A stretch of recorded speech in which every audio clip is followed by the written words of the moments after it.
Hello students, welcome to my channel English strong. इस चैनल के माध्यम से आप अपने इंग्लिश को स्ट्रांग कर रहे हैं। Make your English strong. इस चैनल पर आप कुछ स्पेशल चीज़ें सीखते हैं, कुछ स्पेशल चीज़ें पढ़ते हैं, कुछ स्पेशल चीज़ें स्टडी करते हैं। Special attention on tenses for English reading, writing, talking and all competitions. पिछले वीडियो में आपने पढ़ा इस तरह का sentence, use of phrasal verb with gerund, go on, keep on. तो गो ऑन, कीप ऑन का प्रयोग आपने पढ़ा, वह पढ़ता रहता है, ही गोज ऑन रीडिंग या he keeps on reading. Sentence वही रहता है लेकिन थोड़े से अंतर से। स्टूडेंट देखिए, टॉक करने का सेंटेंस कैसे बदल जाता है। इंग्लिश सेंस से बनती है, फीलिंग होता है, वक्ता क्या फीलिंग देना चाहता है उसके अनुसार यह ट्रांसलेशन बनेगा। थोड़े से ही अंतर से देखिए एक ग्रेट चेंजिंग हो जाएगी। आइए देखते हैं। प्रेजेंट में subject plus do does plus nothing but plus infinitive without to. Infinitive का मतलब आप जानते ही हैं कि वर्ब के फर्स्ट फॉर्म से पहले टू लगाने से बनता है और हिंदी अर्थ करने पर नाने नहीं आता है। लेकिन कुछ इन्फिनिटिव वेयर इन्फिनिटिव कहलाते हैं, वो विदाउट टू होते हैं, यानी कि उस वर्ब के फर्स्ट फॉर्म से पहले टू नहीं लगाते हैं, टू छिपा रहता है, लेकिन वो इन्फिनिटिव का ही कार्य करते हैं। तो इसमें वही इन्फिनिटिव प्रयोग करना है आपको। इस तरह से सेंटेंस कुछ मिलता जुलता है पिछले वीडियो जैसा, लेकिन इसमें अंतर है। वह खेलता ही रहता है। स्टूडेंट देख लीजिए, अंतर है। वह खेलता रहता है में और वह खेलता ही रहता है, इसमें ज़मीन आसमान का अंतर है। वह खेलता रहता है मतलब खेलता रहता है, और वह खेलता ही रहता है मतलब केवल खेलता ही रहता है और कोई कार्य नहीं करता है। तो इस तरह से इसका सेंस बदल जाता है। इसका अरेंजमेंट ये होता है, subject plus do does plus nothing but plus infinitive, यानी वह खेलता रहता है, वह की अंग्रेजी ही, और डज लगाएंगे ही के साथ, he does nothing but play, यानी वह कुछ नहीं करता है, वह कुछ नहीं करता है, केवल खेलता है। तो इस सेंस में इस तरह से बनेगा, मीरा गाती ही रहती है। तो मीरा सिंगुलर है तो मीरा के साथ डज लगाएंगे, मीरा डज नथिंग बट सिंग। तुम सोते ही रहते हो, तो तुम की अंग्रेजी यू होगा, तो यू प्लूरल में रखते हैं, उसके साथ डू लगाते हैं, तो you do nothing but sleep, यानी तुमने सोने के सिवा कुछ नहीं करते हो। वे लोग हंसते ही रहते हैं, तो वे की अंग्रेजी दे और दे के साथ डू लगेगा, they do nothing but laugh. ये विद्यार्थी पढ़ते ही रहते हैं, यानी पढ़ने के सिवा कुछ नहीं करते हैं। तो ये विद्यार्थी की अंग्रेजी दीज स्टूडेंट्स, और प्लूरल के साथ डू लगेगा, these student do nothing but read. तो इस तरह से अफर्मेटिव सेंटेंस में ऐसी बनाते हैं, और इसका निगेटिव नहीं बनता है क्योंकि इसमें नथिंग बट का प्रयोग है। इसका इंट्रोगेटिव देखते हैं कि इंट्रोगेटिव में कैसे हम बात करेंगे, कैसे हम टॉक करेंगे। क्या मोहन खेलता ही रहता है? तो देखिए स्टूडेंट, क्या मोहन खेलता ही रहता है, तो क्या शुरू में है तो उसकी अंग्रेजी नहीं बनाएंगे, डज को पहले लिखेंगे क्योंकि मोहन के साथ डज लगेगा। Does Mohan do nothing but play.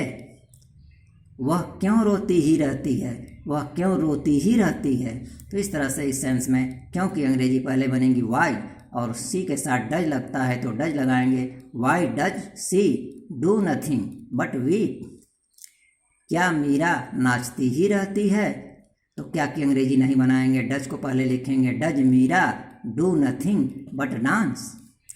तो इस तरह से आप प्रयोग कर रहे हैं। वह कहाँ बांसुरी बजाता ही रहता है, तो कहाँ की अंग्रेजी पहले बना देंगे वेयर, और डज लगा देंगे ही के साथ does, where does he do nothing का प्रयोग हो रहा है, तो do nothing, where does he do nothing but blow flute. Blow का मतलब बजाना होता है। जब बांसुरी फूंक के बजाया जाता है, बांसुरी में हवा से बजाया जाता है, फूंक कर बजाया जाता है, तो ब्लो मतलब होता है हवा का बहना या हवा का फूंकना।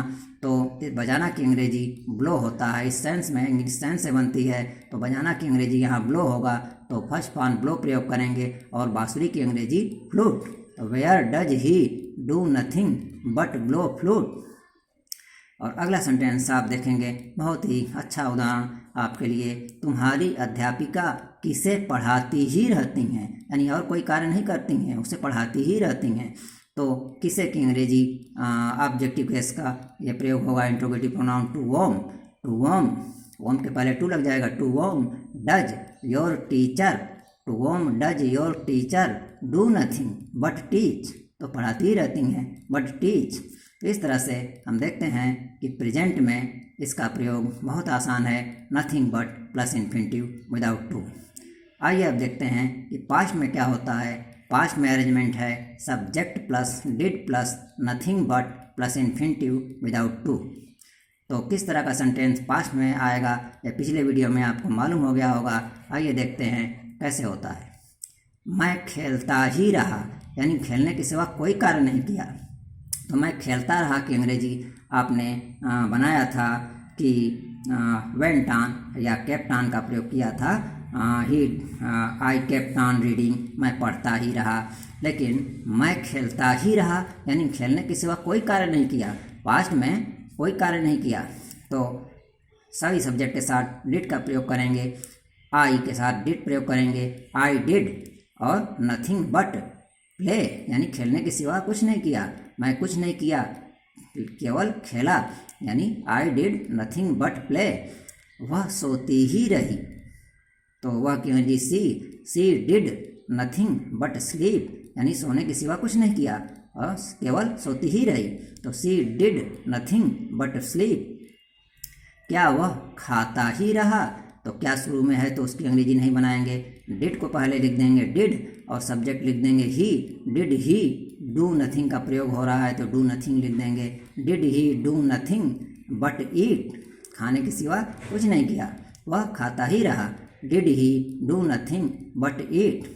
तो अगला सेंटेंस देखते हैं कैसे है। श्याम क्यों गाता ही रहा, तो क्यों बीच में है तो उसकी अंग्रेजी पहले बना देंगे वाई, और डिड लगा देंगे, पास्ट में है तो डिड लगा देंगे। Why did Shyam do nothing, do nothing का प्रयोग हो रहा है। Why did Shyam do nothing but sing. तो इस तरह से देख रहे हैं हम कि इंट्रोगेटिव में पास्ट में कैसे प्रयोग हो रहा है।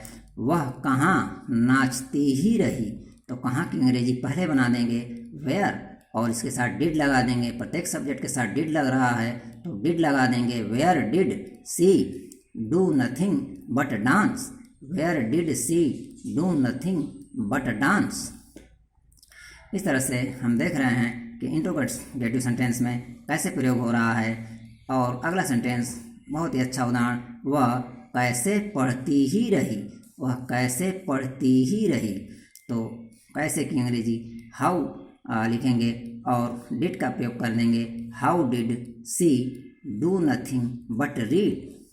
तो इस तरह से सेंटेंस बनेगा। और सातवां उदाहरण आपके लिए बहुत अच्छा है। तुम्हारे पिताजी किसे पढ़ाते ही रहे, तो किसे पढ़ाते ही रहे और कोई कार्य नहीं किया, पढ़ाते ही रहे। तो किसे की अंग्रेजी to whom, to whom did your father do nothing but teach, do nothing but teach.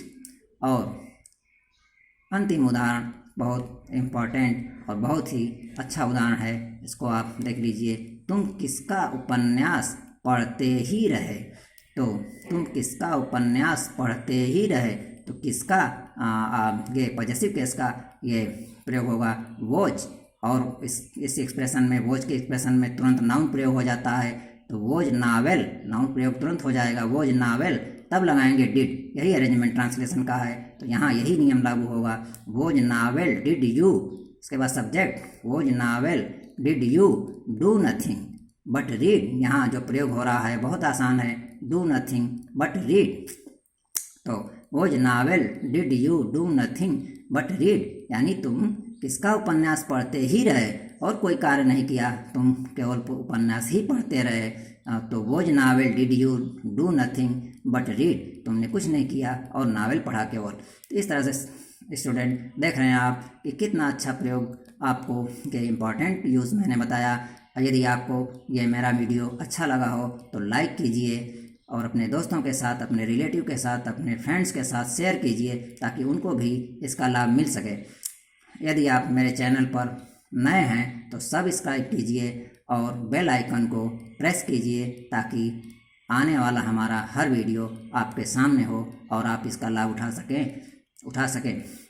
आगे आने वाले वीडियो तक के लिए धन्यवाद। Thank you very much.